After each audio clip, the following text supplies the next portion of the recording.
Hey guys, welcome to this Apple Airtag tutorial, and here I'll detail how to place sound for Airtag on iPhone as well as on Apple Watch. So if you have an Apple Watch and your Apple Watch and your iPhone and Airtag are connected to the same iCloud account, then you can use your Apple Watch to play sound on your Airtag if you couldn't find it. So if at the end of this you found this open informative, please don't forget to like and subscribe. Now here I'm going to start with the Apple Watch. So let me just go ahead unband my Apple Watch.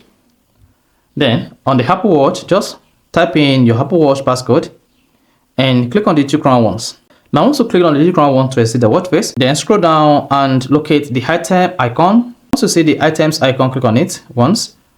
Then scroll down. Then you should see find items to use location. Just scroll down and tap allow. Then once you tap the allow button, then on this page, you're gonna see play sound. So scroll down and tap play sound. Connecting, you can hear that my Airtag is now playing sound. Then play sound again. You hear that? So that is how to play sound for Apple Airtag on Apple Watch. So you can also use your iPhone to do this. If you want to use your iPhone, just go ahead, go grab your iPhone. Now on your iPhone, go ahead and open Find My. You can use the spotlight search to search for Find My. Then open it. Once you open it, come here and click on the items icon.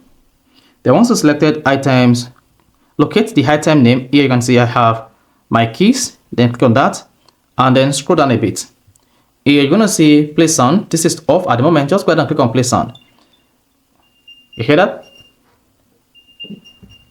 So my Airtag is now playing sound. So you can do this on Apple Watch. You can do this on iPhone. You can use your Mac. You can even use your iPad to play sound for your Airtag when you couldn't find it. So that is basically how to play sound for Airtag. So if you found this informative, please don't forget to like and subscribe.